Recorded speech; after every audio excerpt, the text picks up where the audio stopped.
First story. How do I 25 meters get over getting cheated on by 29F? We met online. She was states away and claimed to have gotten out of an abusive relationship. I was 20 at the time and I had recently been cheated on by my previous ex for 4 years. She convinced me to let her move here after only knowing each other a month and never met IRL to get away from her ex. I was young and dumb for that, I know now, but it seemed like fate to me at the time because she seemed to be a great girl. Within a year I proposed. We were engaged. We never married because she didn't want a wedding. Around 2 years and things began to get hard as she was a bit older and was struggling with her sister passing away. She would start arguments saying things like she felt I didn't love her, that she feels I settled for her, but nothing I said or did seemed to ease those thoughts for her. Then she started arguments over me hanging with friends, or feeling I didn't help out around the house. But when I would clean, it wasn't clean enough for her. She started getting high every day. We didn't go out together anymore as she didn't want to. And I started drinking to cope with living with her and the constant yelling she would do. She wouldn't plug my games and throw stuff, and it was becoming toxic. But I didn't have it in me to leave and tried to rekindle and fix our relationship. Another year passed, 3 years in, and then I started having this feeling she was cheating on me on Discord. She was becoming secretly, and we really didn't speak much. We turned into roommates with me sleeping on the couch. I was very unhappy, drained. I lost a lot of weight and looked sick, and was beginning to deal with addiction. My friends and family noticed and started questioning, but I wasn't ready to admit how bad it got because it made me feel like I was failing as a man. Then on year 5 of our relationship, on my birthday, I had friends come over to our place to celebrate. She wanted nothing to do with it, didn't speak to anyone, and got on her computer talking to someone on a call-in disc. She then told whoever she was talking to about how a date went at a coffee shop with some guy. All my friends heard and I confronted her, and an argument broke out and friends left. She didn't understand what the big deal was as the guy was 17, she is almost 30, and said they didn't do anything, just met for coffee. I still wasn't ready to give up, and made a deal with her of no more Discord, and that she would delete the app. She agreed and things seemed to get a bit better. Then 2 months later, while she was at work and I was off, my computer was messing up, so I went to use hers. When I put in her password, the tab left open was Discord. I saw her sexting and sending nudes to some guy. I knew then the relationship was over and planned to move out. I confronted her on it, told her I don't want to be with her anymore. I told my family and friends all about what had been happening the past years and my plan to move out. She was upset, begging me to stay and trying to convince me that what she's done isn't bad and my fault somehow. It took me 5 months to find a place to live, but I moved out. I blocked her on socials, but she would spam my phone 2 months at first, if send small responses like stop texting me, then wouldn't reply at all. Then after I moved out, a guy reached out to me to apologize and warn me about her, as he didn't know she was in a relationship with me, as she had also been in one with him for 6 months, and that they had slept together in the apartment we shared. I wasn't mad at him. We talked it out and he had found me due to her breaking up with him for mental health and claiming he didn't have FB and lying he last name. He found her FB and found me tagged post through the out years together. 5 years down the drain, but I was glad to be free. I then met a girl who is everything I wanted and more. We bonded through going through similar relationship trauma. She is amazing, beautiful, kind, loving. She compliments me and makes my day-to-day easier, which is something I didn't think could happen for guys. The problem is I want to be able to give her the love she deserves. I'm a hopeless romantic, and even after all I've gone through, I want to still love and be loved. But I can't stop feeling depressed, and thoughts of what my ex put me through going through my head. I don't get how someone could be so cruel. And the thought of my ex getting to live a happy life after all she put me through, and how I am left to feel this way and go through the aftermath of her, it just hurts. It's not that I'm worried of the new girl I met doing this to me, it doesn't cross my mind ugly. But how can I stop having thought and feeling sad about what happened with my ex? I really want to be happy and in love and move on with the new girl. Second story. An analogy that I've used to describe my experience with my WW's affair. I've used this analogy a couple of times with both my therapist and my WW to describe what being the BS is like to me. Haven't ever posted before, but figured I would share this in case it helps anyone else. For context, my WW had a long-term EANPA for 2.5 of the 3.5 years we've been married. D-Day was a little over 3 months ago. Imagine you are in a car with your WS. They are driving, but to the best of your knowledge everything is okay. You trust their driving, and you trust that the car is in decent functioning order. Maybe there are a few little issues or quirks, but those add to the charm of everything. Suddenly your spouse decides to knowingly veer off the road and drive into a tree at full speed. By the time you wake up, you realize that your WS was able to walk away with nothing but some minor scratches and bruises. You, on the other hand, end up being grievously injured. You spend weeks fighting for your life and end up losing a leg. This is life-changing trauma. You have been through an event that most people will not have to experience, though it is more common than people realize. Regardless of what you do now, the trauma will remain and the leg is never going to regrow. For some people this is easier to deal with than others.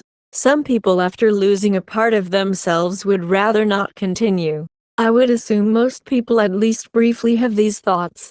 I applaud anyone who can power through this level of traumatic change and not have those dark thoughts in the back of their mind. Eventually, you realize you will survive. It may not be comfortable, it may not be a fast process, and you will never be exactly the same. But that does not mean that it isn't worth fighting for. With some help and a fair amount of effort, you can have just as fulfilling and happy of a life as anyone else. Yes, you are changed, but for the most part you are still fundamentally the same person. How you continue is up to you, and you alone. Most of us would like the help of our WS to recover, hence why we are here. But ultimately you are capable of recovering without them as well. You are capable of having a happy life even without that piece of you, even if it may not seem like it in the low points of your journey. This is how I've tried to think of the situation. For some reason physical injuries seem to have less of a stigma than mental injuries, even though both are just as real. Both are forms of trauma, and in my opinion both require the help of specialists or at least a major support system to be survivable. I do not claim to be fully recovered in my journey.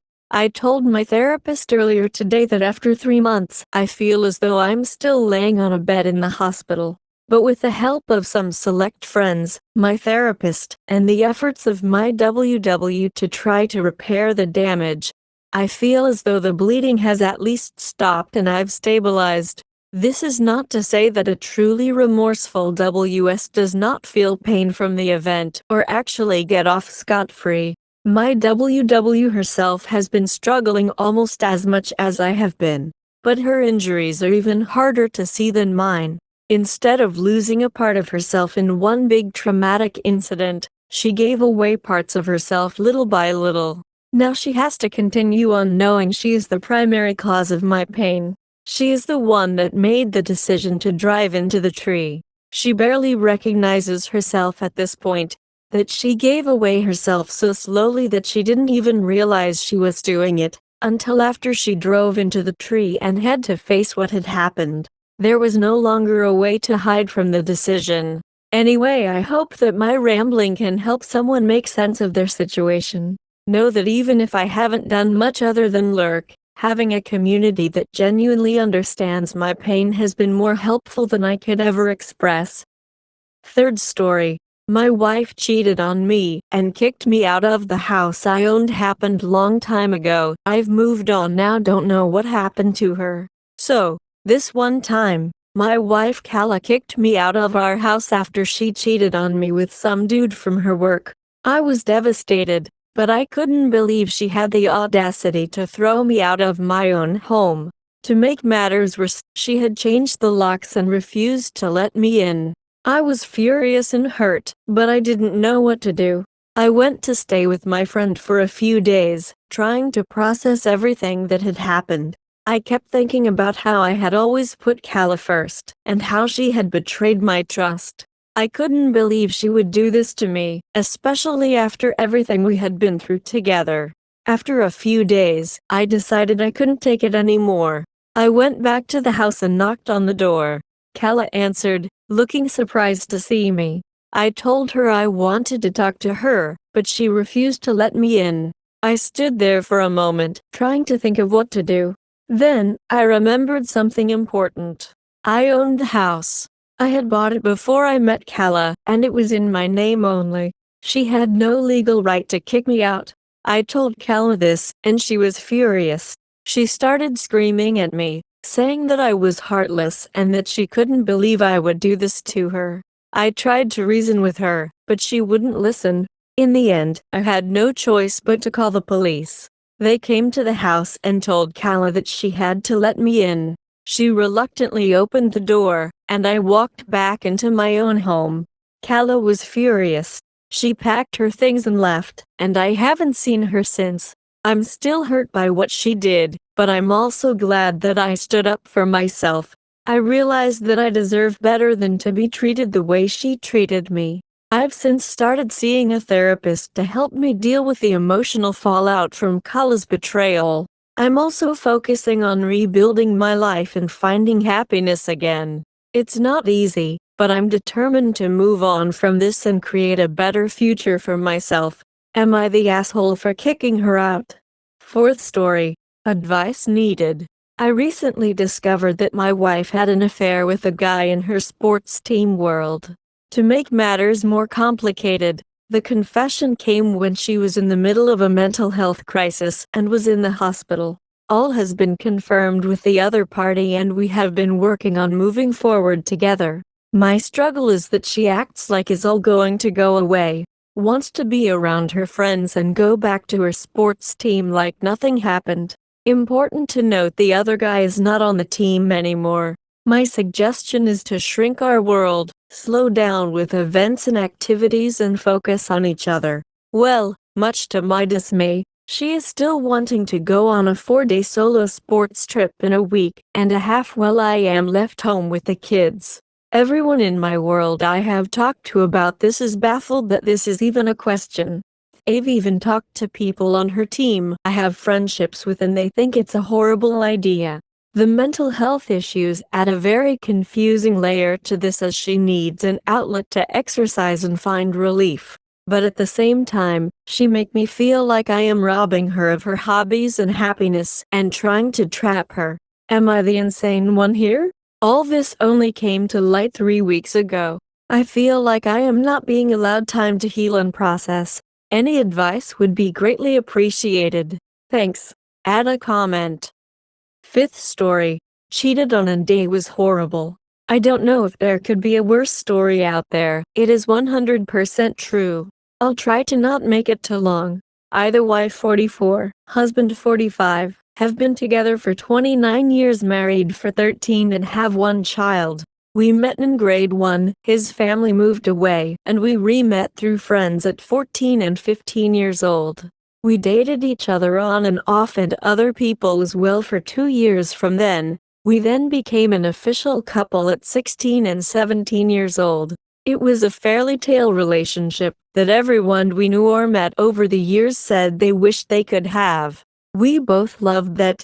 It may sound odd to some reading this, but I was raised old-fashioned, that I was to be a wife and mother, that's it. Confession: I never had a problem with it. I was excited to be the best wife and mother a man could have, providing 90% of food in our house made from scratch, prepared, served and cleaned up by me, taking the entire responsibility of the house and primary parent role on and loving it. Being raised like this with the thought being I would not work, just stay-at-home wife. I have always worked full-time and was always able to maintain this home lifestyle for my husband and son. I am told I have never been the typical GF partner wife. I mean this as I have always been very responsible but have always been a guy's girl. My husband has never had to hide anything from me because I have always participated in the bad things typical men do and their GF partner wives usually have issues with. The only thing we had rules on like normal couples was no drinking and driving and no cheating. We both had it made relationship-wise. He really having it made in terms that he never had to or was expected to do anything. He gets home from work, a drink is ready for him. Never have to clean the house, do groceries, pay bills, home-cooked meals served to him always.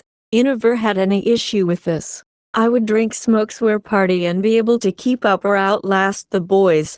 I was always invited to be out with the boys cause no one ever felt they had to hide anything from me. I heard so many stories without any filters from my husband's friends a girl should not ever hear. It was awesome. I loved feeling like the perfect wife that everyone wanted their relationships to be like. Jumping ahead to our 10-year wedding anniversary, and that being a milestone of our 25 years together. Book an out-of-town trip for a romantic getaway. This is the first time I ever felt something was off between us. In the months after that our relationship was getting bad. We both started drinking a lot, smoking a lot of pot, ordering out and not talking to each other. Our amazing sex life, 6+ times a week, dwindled down to once a week and was more a human necessity rather than exciting and desired.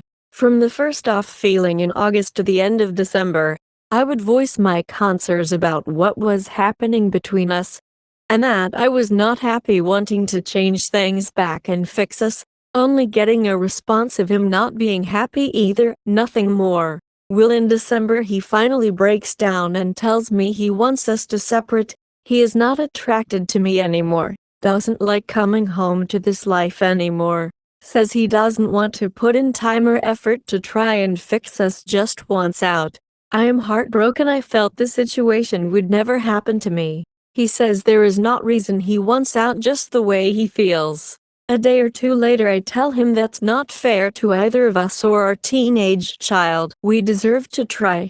At this point, I feel I can finally tell him I have always had a fantasy to have a threesome with him and another woman.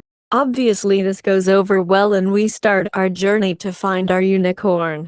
At the same time things in our relationship feel like they are getting better and back to normal. We get to the point 1.5 years after our conversation of separation, where I had finally met the perfect woman in my mind of who would participate in my fantasy with us. She is beautiful, sweet, younger, 15 years younger than us, easy to talk to and an amazing body.